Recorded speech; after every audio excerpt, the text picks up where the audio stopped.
Hey everyone, I'm back.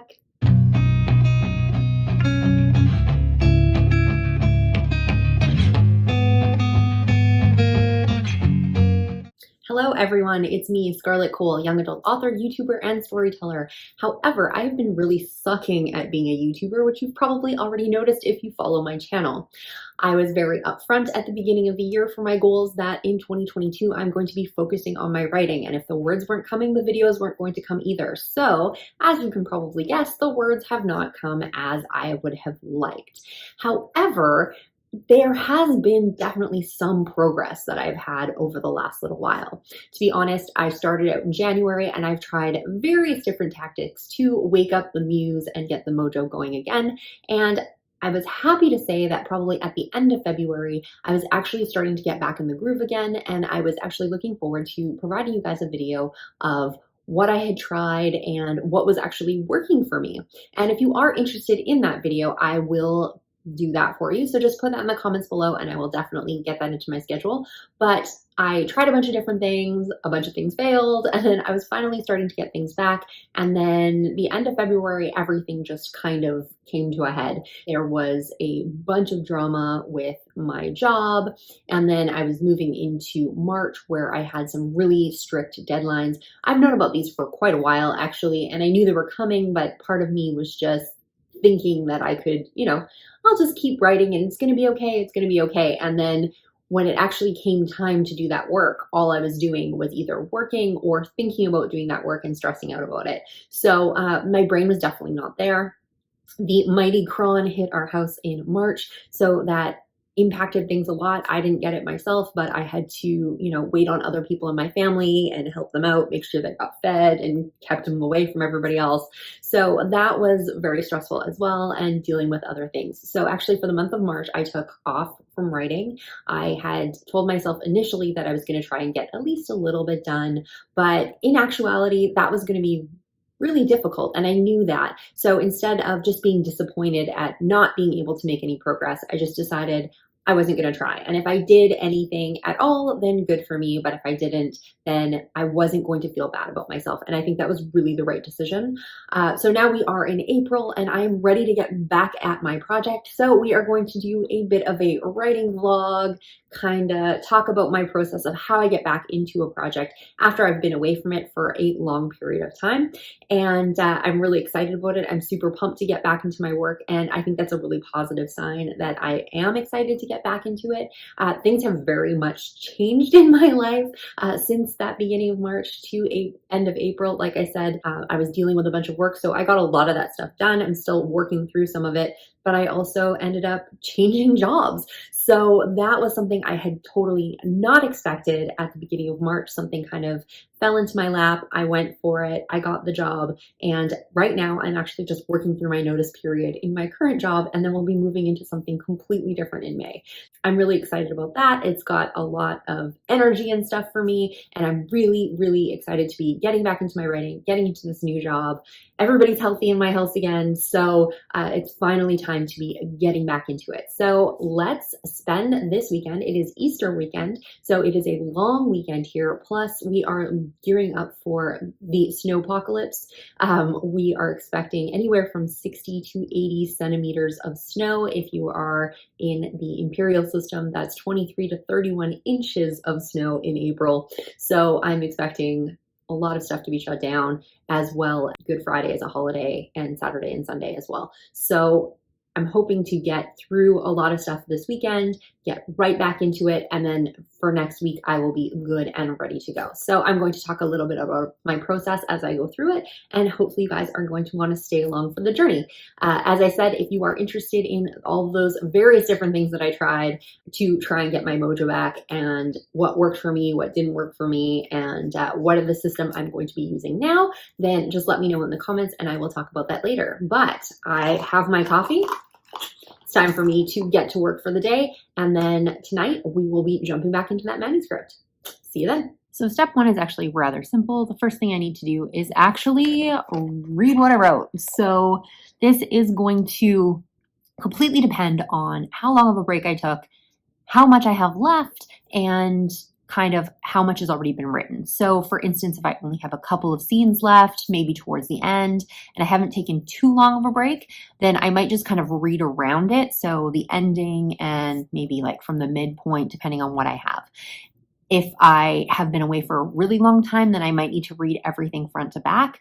The reason I don't read the whole thing every single time is because if I'm really, really close to being finished, there's only a few scenes left or enough that I can get the gist of what I'm working on from the chapters around it, then I'm not going to waste my time going through and rereading it, because the first thing that I do as soon as I have a functional first draft is that I'm going to read it from front to back. So if I've already just done that just to fill in like 5 scenes to 10 scenes or something, then I'm going to be going back and doing the exact same thing, and I'm not going to have made any of those changes that I originally wanted to do. So it just kind of makes sense to me to just read as much as I absolutely need to get back into the story. In this particular story, I actually wrote in relatively chronological order, which very rarely happens for me. I think I skipped like 1 scene, and it's not super long either. So I'm actually going to start at the beginning because there wasn't too much there. And I'm going to start from the beginning and read up to the point where I'm going to start next. This will take a little bit of time, but I think it's a very beneficial thing to do because it's going to give me the tone and the feel for what I'm writing. It's going to remind me more about the characters, and it's going to give me some of those key points that I want to remember when I'm getting back into the story. For me, however, I'm also going to try really, really hard not to edit as I go through it because A, that's going to waste time and keep me from getting into drafting and getting to that first functional first draft.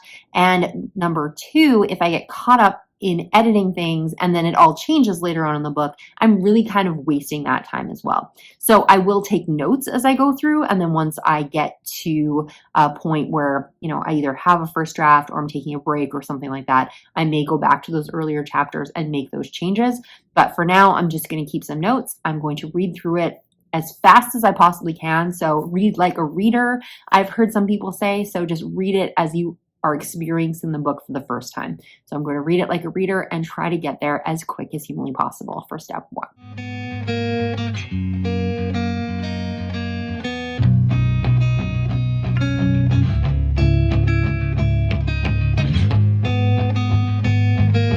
Okay, so I finished all the reading of my first draft, or what I have so far.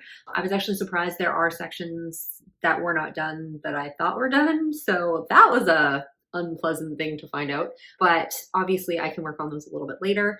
My first chapter is just not hitting right. I don't know what's going on with that. There's a few things that I think might be wrong with it, but I'm not 100% sure. So obviously I will have to play with that a little bit, but it does tell the story the way that the story needs to be told, or at least that I think it does right now.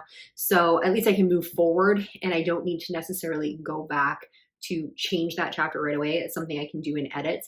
If there was something that was like really, really wrong with the things that were happening in the chapter, I think that I would probably need to find a way to fix it before I moved forward, but it's not really giving me any resistance that I can't keep telling the rest of the story and change that later. Beginnings are really hard for me. I always want to try to make them as good as humanly possible. Plus, I kind of set up this recurring thing throughout this series on how the book starts. So I'm kind of need to stick with that a little bit, but it's not necessarily fitting as nicely in this book as it has for the other 2 in the series. So that's fine. But on the positive note, there's some really good stuff in here. And I was actually really pleased at the quality of the draft. I actually wrote it pretty cleanly. Like there's definitely stuff that needs to be fixed and I need to amp up some of the emotions and things, but the pieces that are there are actually not too bad and pretty solid. So I'm excited about that. So we're going to move on to step 2 in this process. And basically what that is going back to my outline and taking a look at all of those things that have changed from my original outline if I haven't updated them already, and then looking at the pieces that are coming forward and if I've made any changes or have any thoughts about that. My outlines kind of come in various different stages. I sometimes have really detailed outlines. and then I can work on something. But if I've really got a story in my head, sometimes I will just run with something with a very loose outline. So I'm going to go back in, I'm going to fill in the blanks for those things that I've changed within the draft, and then read through the rest of the outline. So that's not only going to get me prepared for the rest of the story and what I want to write next, but it's also going to give me that opportunity to see if there's anything from the beginning that's going to cause problems with the end, or that I need to make notes that I need to go back and fix in the beginning. So that way, when I get into that second draft and into editing, I'm going to be able to pick those up. Or if it's a big enough change, that I can go back and make that change now, so it's just going to flow through for the rest of the draft. This could be a very quick exercise, or this could take me hours. It really just depends on how detailed my outline is, how far off my outline I've gotten, and how many changes I want to make going forward. Also, brainstorming time. If it's something that comes to me really quickly, that's going to move faster than something I need to, I might need to close my computer, go watch Netflix, or go for a walk, or think through things until I get where I need to go with this. So that's going to be the next exercise. I do my outlines in Google Sheets. I did a video before, I'll link that in the comments below, on how I kind of set up my outlines in Google Sheets. So I'm going to go back to that. I'm going to make any changes. For me, it's very much a living document, and I will use it a lot when I'm editing. So keeping it up to date and filling in those blanks is definitely going to help me later on in the process. All right, here we go.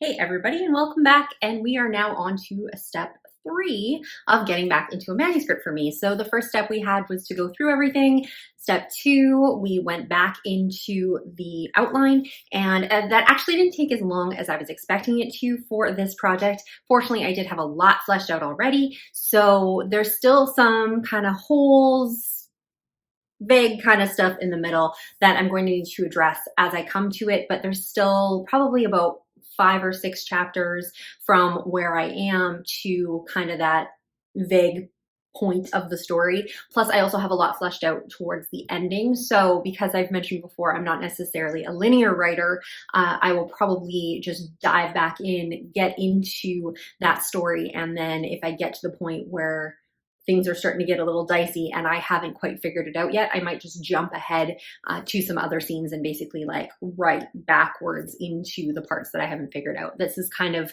part of my process, and I have done that several times with various different books. My debut novel, the last chapter I wrote was actually smack dab in the center of the book, because I just needed to flesh everything out to figure out that pivotal point. So whatever works for you. If you are a linear writer, then you may want to know a lot more going forward than I do, but I think it's time to jump back into the manuscript, because I could spend more days brainstorming these pieces, but I also know that I do discover things as I write. If you are a pantser, you totally understand that. So I do want to give myself a chance to write to that spot and then see where I come to, because things may change from my outline, or I may come up with a better idea that I want to implement. So I'm just going to jump right in, which is great. And then the third step for me, though, is to plan it. So obviously I'm trying to get back into a project, and I don't want to do all this work of reading a manuscript, revisiting my outline, and then not touching my manuscript for another 2 or 3 weeks, because then I'm going to get back into that situation where I need to do those steps all over again because I've forgotten about my manuscript, or where I'm going, or the direction, momentum, motivation, all those great things. So the third step, like I said, is to plan it. And I plan things in 2 different ways. Number 1, I need to plan my time. So I need to make sure that I have set aside time within the week to visit this manuscript.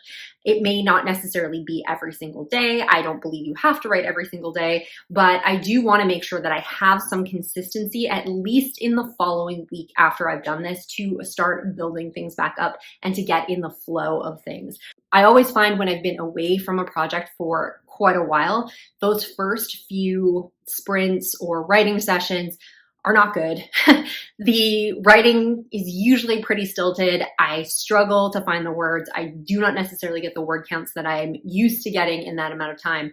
And it's something that I just know happens, and I have to account for that. So the more I can get into the project this coming week, the faster I'm going to get through that, like, really tough doldrum period and be able to move on to being fully creative again. So hopefully by this time next week, I'll at least have some momentum. I'm going to have a little bit more love for this manuscript again, because those hard sessions are going to make me hate it. And I know that's going to happen. It happens every single time I take a break. So I just really need to own that hard part, that sometimes when you take a break, things are hard. And if you give up in that hard period, then you end up pushing things down the road and then things don't get done. So I've learned this lesson the hard way over several different books, several different years. So if that doesn't happen for you, that's awesome. But for myself and a lot of other writers I know, getting back into a manuscript is tough. So give yourself that grace, but try to make sure that you can allot the time to be able to push through that, and try to push through it as quick as possible if you can, just to move on and get back into things. So I'm going to plan things in my planner and set aside time to write. I usually kind of do anyway. And like I said, I do have a new system of how I want to set up my writing that I'm going to talk about in a later video. If you guys want to hear about it, make sure you're leaving that in the comments, and I will plot that into my planner. The second thing I'm going to plan is what I'm going to write next. If you followed my channel for a while, you know that I am all about the micro planning. So when you're sitting down for a writing session, I don't do this every single time, but it helps so much if you micro plan the next chapter or scene or next few pages of what you're going to write. It gives you a little bit more direction, gives you a focus. If you are dictating, it makes things so much easier. So I will always make sure that I micro plan my next chapter or scene that I'm going to be working on. So it's going to make it a little bit easier to jump back into that project than it would be otherwise. I may just keep running with that and not necessarily go back to outline any more scenes. I might just keep running, but to start out, to get back on it, the first thing I'm going to do is micro outline that particular scene I'm trying to finish, that chapter I'm going to start, and just give me something to dive into right away and make things a little bit easier on me on that first writing session. So that is basically how I get back into a manuscript. Do you have any tips, or how do you get back into your manuscripts after you've left them for a long period of time? My goal here is not to leave it for a long period of time, so hopefully I won't be needing to do this process again, at least not for this book. But yes, life happens, and we'll see how that goes. So hopefully you found this useful and educational, and I will see you guys all on my next video. I've seen a lot of change, been through a lot of pain. Some things are not the same as they were a year ago, but all will be okay. I move on each and every day. The past is where it stays, way back a year ago. I've changed for the better this time. I thought I would never be fine. I strive just to say I'm alright, and for the first time in a long time I'm alright. I've seen a lot of change, been through a lot of pain. Some things are not the same as they were a year ago, but all will be okay.